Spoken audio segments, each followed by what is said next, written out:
I'm excited to record my very first episode of this Immigreats podcast. I'm excited because this is something I've been wanting to do for a number of years now. I've always been fascinated with the topic of kind of immigration and just learning about people, who emigrated from their birthplaces, birth countries to a new home and were able to build a life and make significant impact in these new homes. And so after many years of kind of thinking about doing this and not being sure how simple it would be to start a podcast and how to record it and all that, I'm finally taking the plunge.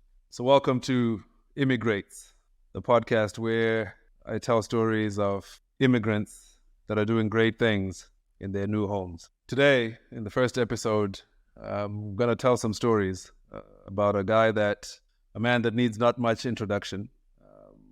He's older now, but was a superstar in his day. At one point, he was actually the world's most famous person, which I found interesting as I, read his biography and did some research. We're talking about Arnold Schwarzenegger. I grew up in Zimbabwe, and as I was, kind of growing into my teenage years, Arnold Schwarzenegger's star was probably at its brightest. Because that was around the time that he was making movies like Terminator, 1, Terminator 2, and a few other movies. So he was obviously a real action hero. I still remember as a kid going to watch the Terminator movie in Harare at the Avondale movie theater, which I don't believe is a movie theater anymore. I could be wrong. And, being blown away at the science fiction, the graphics, the action, and getting home and pretending I was the Terminator and responding, "I'll be back," every single time somebody said something to me or somebody sent me somewhere or whatever.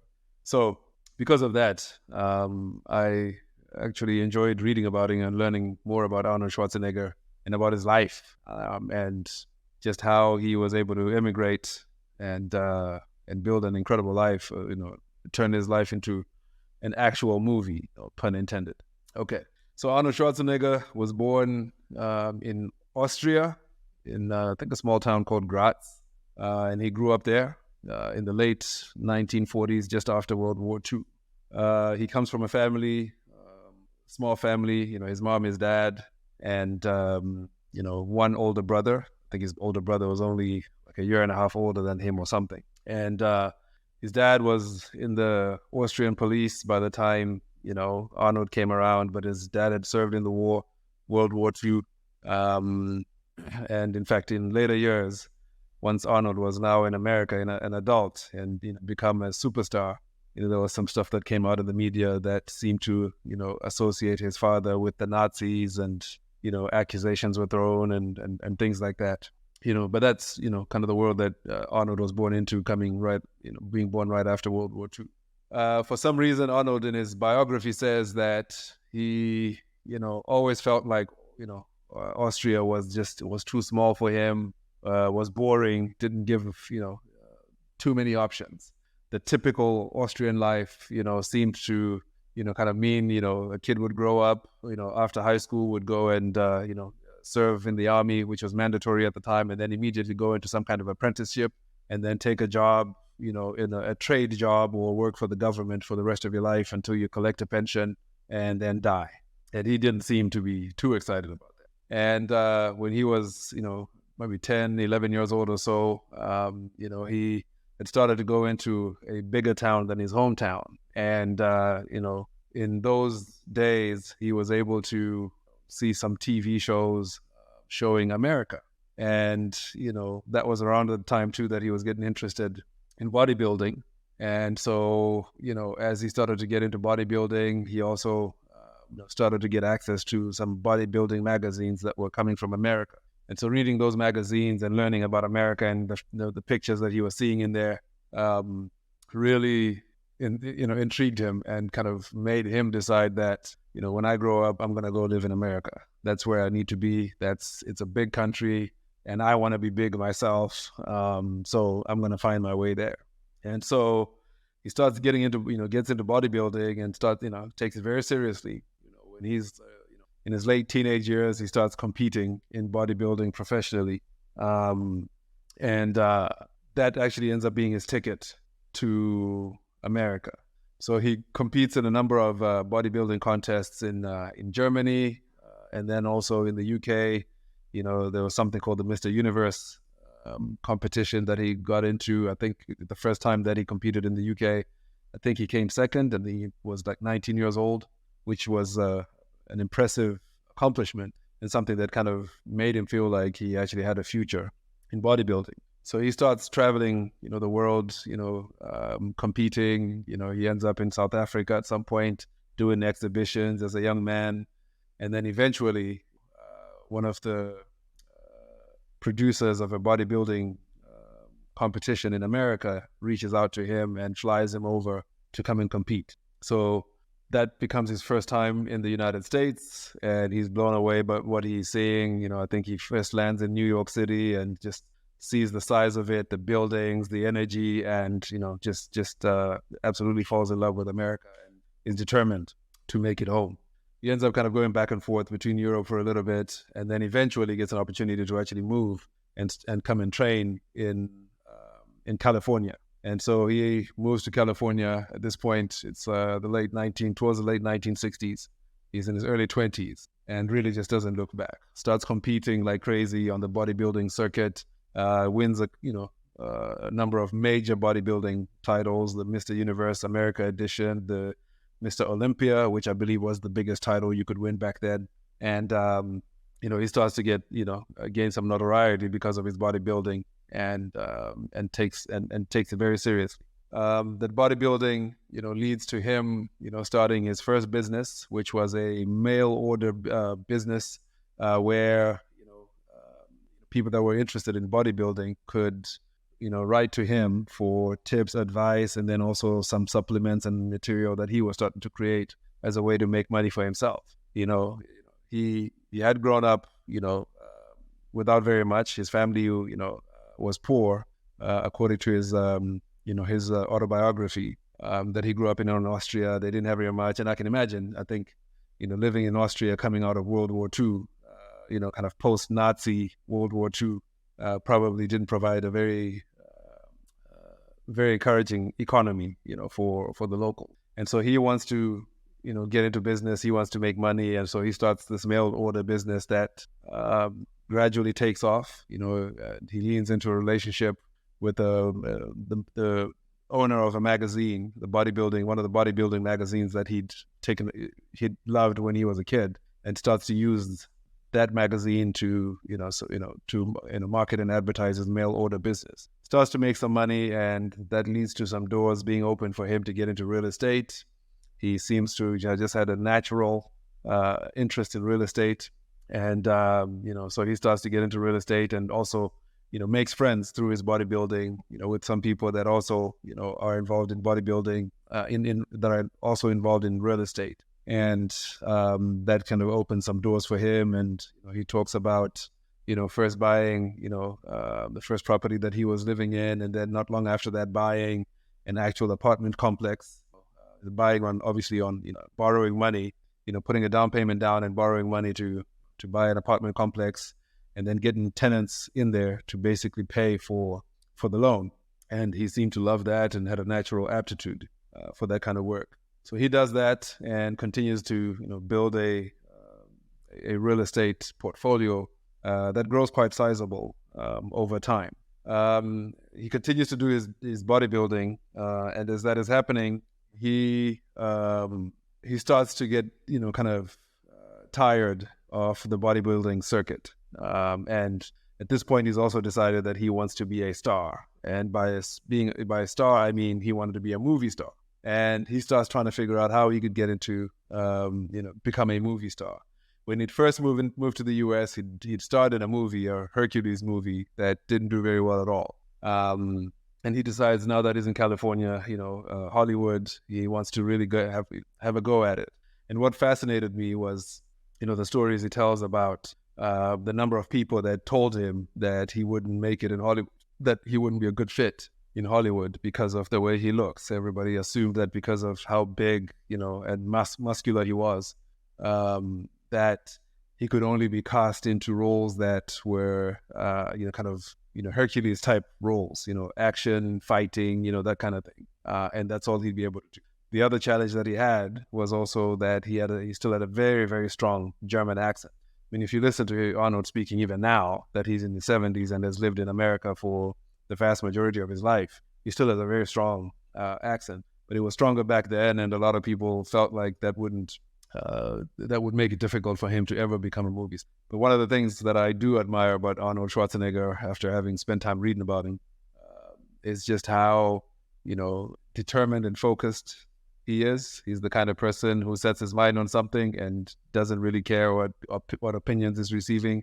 He just, goes for it and gives it his best. And he seems to always get what he wants eventually because of that mentality. So I did admire that and, enjoyed learning about that. So he ends up going in and, taking acting lessons and voice lessons and essentially trying to address, those concerns, but still very determined to become a star. And as we know now, it works out because he ends up becoming an incredible movie star.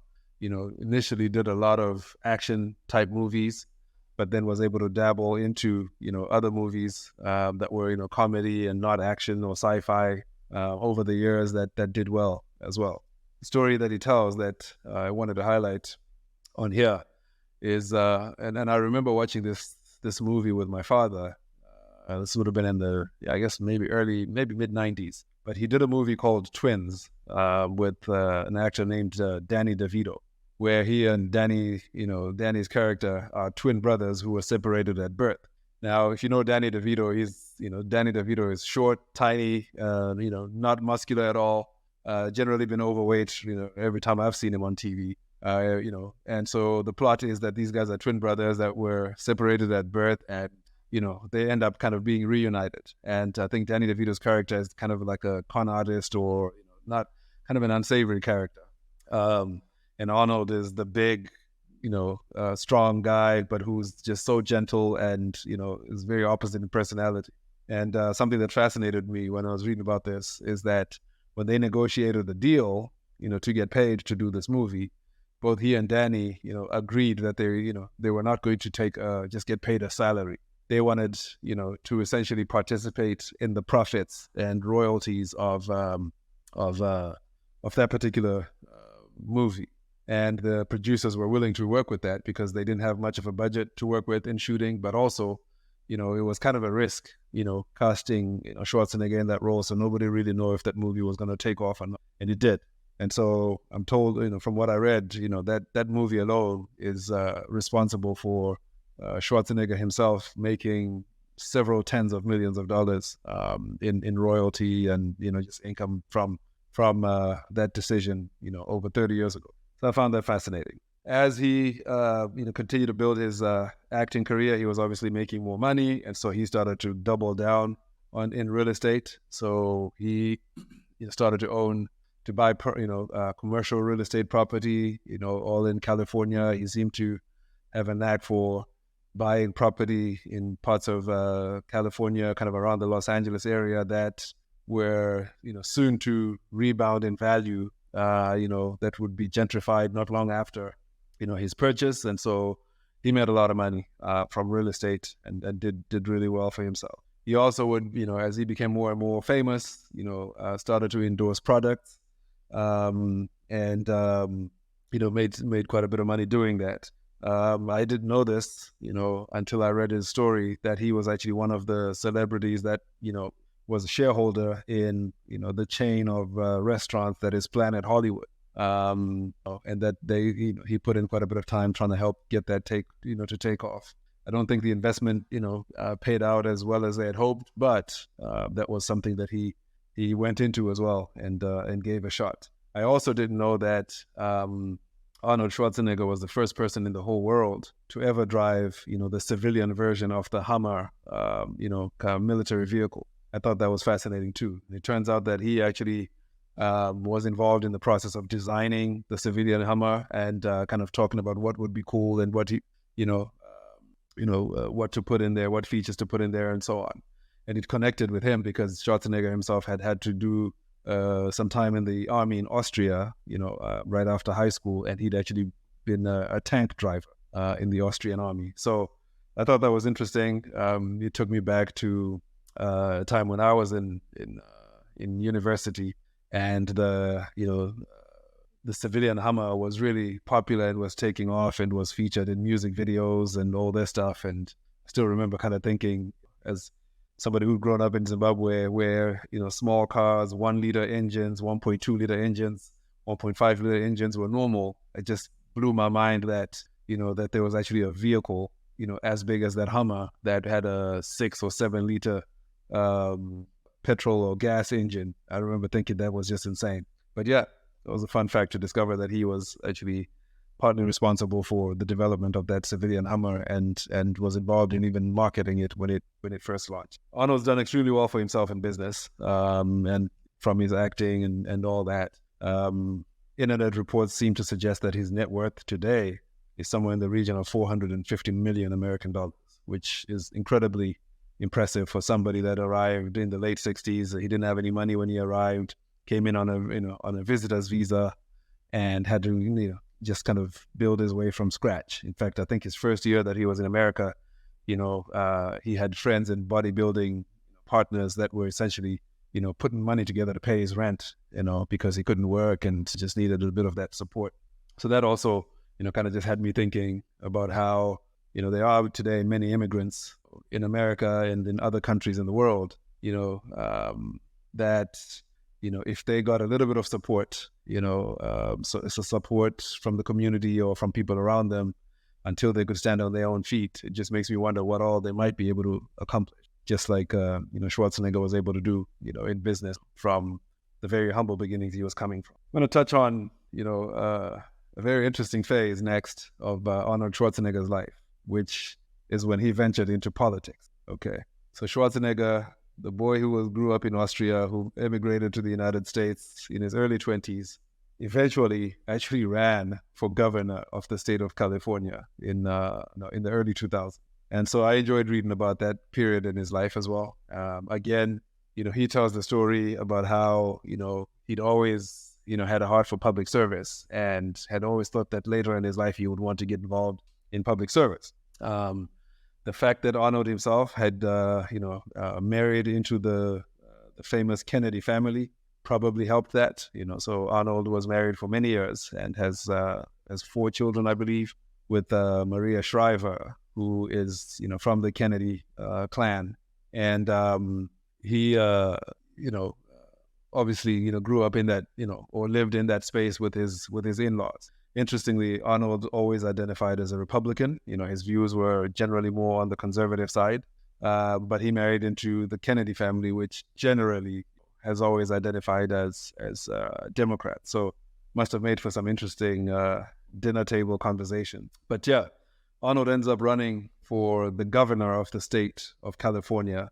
An opportunity opens up where the sitting governor of California, a man named Gray Davis, ends up being recalled. And so an election actually happens, and Arnold throws his head in the ring right at the right time. I think there were over 60 candidates that actually ran, in this recall election.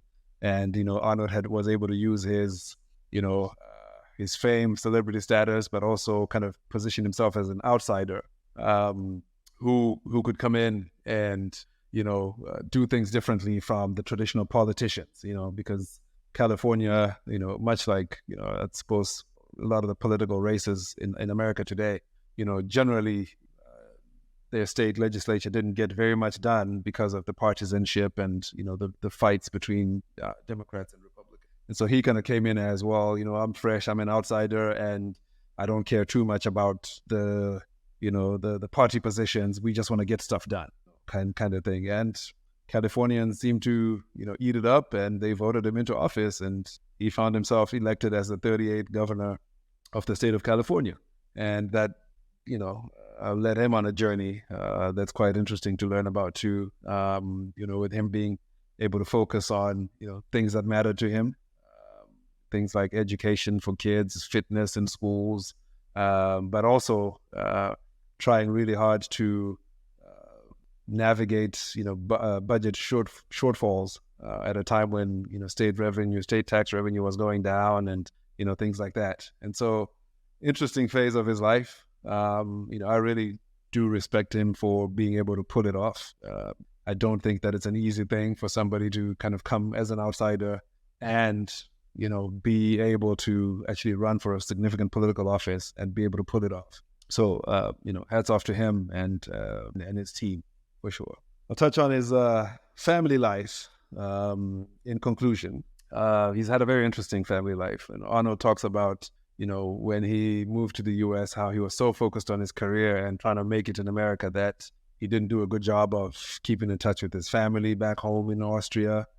His older brother died suddenly in a car accident. And if I remember correctly, he didn't even bother to attend the funeral. He says the way he processed it was, well, my brother's dead. I guess I'm not, I can't bring him back. And so he just kind of kept it moving that way. And that obviously, he found out later that affected his mother quite a bit.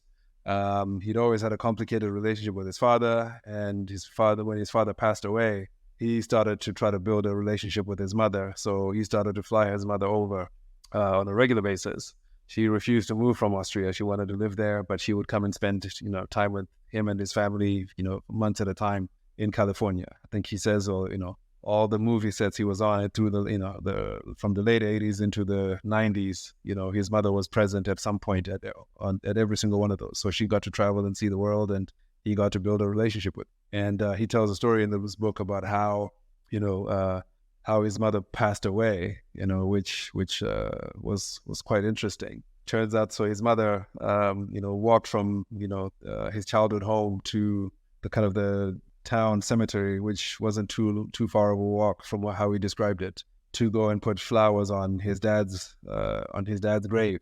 And as she sat there and was doing what she had done many times before, she apparently just had a heart attack right there and died. So she literally died on top of her husband's grave, which I don't know that I've heard of a story like that before. But as somebody who is an immigrant myself, and somebody who has had to board a flight, before in the past to, get to a funeral. I remember years ago, having to board a flight from the U.S. actually to, fly to Zimbabwe, because my father had died. And so I remember kind of just processing, my emotions as Arnold was describing kind of what he was going through, at the time, and just also kind of realizing that there is grief is different. When you're an immigrant, when you're losing loved ones that don't live, in the country that you live in. So I found that interesting, and I feel like that's something that a lot of immigrants would relate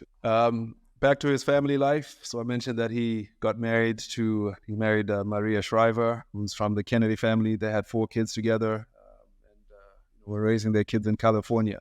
And that marriage ended. I'm gonna say in around 2010, 2012, thereabouts. Around the time that he was he was still governor at the time, and it was a sad situation, that he talks about in his book. He and his wife, had regular, marriage, counseling sessions, therapy, where they would just talk through their relationship as a way to, try to continue to, to look after and maintain their marriage and their relationship. And he says in his book that one day, he shows up for one of their sessions with their counselor, and once he sits down, the counselor says to him, "Hey, today, your wife has a question she wants to ask you to start off this session." And Maria is given an opportunity to speak, and the question she asks him is it true that you've had a child you had an affair and you have a child outside of our marriage? And it turned out that it is true. It turns out that Arnold himself had an affair in the 90s, he said, with a lady that actually worked in their home, their housekeeper. And the housekeeper was married at the time, and so they had an affair. She ended up pregnant, and she ended up having a son, and that son was actually Arnold's. And Arnold says that it wasn't until a few years later when the son was just, a young boy, that he found out that, that was his kid. And so he started to, make sure that the kid was taken care of, and was trying to kind of just look after the kid, but, also trying to just keep everything under wraps.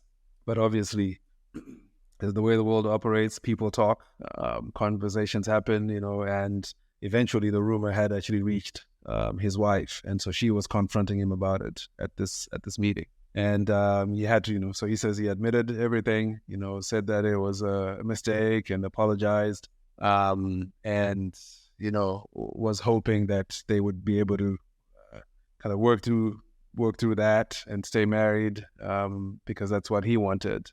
But that led to his wife, moving out and then being separated for a while, until eventually his wife filed for divorce, and they ended up getting divorced. And so again, as I was listening to those stories and reading about that, just kind of reminded me of, stories that, we all grow up hearing, especially, in Zimbabwe, and, in the culture that I grew up in, of, children being born, outside of marriage, and, being kept hidden, and, and the lengths that people go, to keep, these affairs hidden, and these children, a secret, and just kind of the effect that has on the whole family and the whole community as a whole, when things do come out, because they inevitably do come out.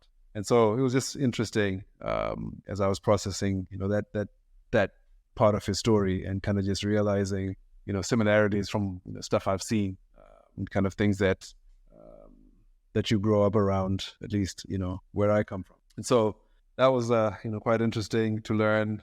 Unfortunately, that cost him his marriage. And I know lately Arnold actually has a 3-part documentary that's on Netflix right now, where in part 3 of that, he talks about, kind of the regrets from what he did back then, but also, trying to, own up to the mistakes he'd made, but also trying to make sure that his son, the son he had with his housekeeper, felt, still feels loved and appreciated, and, that even though the relationship that brought this kid about, was a mistake in Arnold's eyes, he doesn't want his son to feel like he's not wanted. So again, interesting dynamics, just from, kind of family dynamics in my own family, extended family, but also culturally, these are things that we see, happening quite often in conversations that we hear about.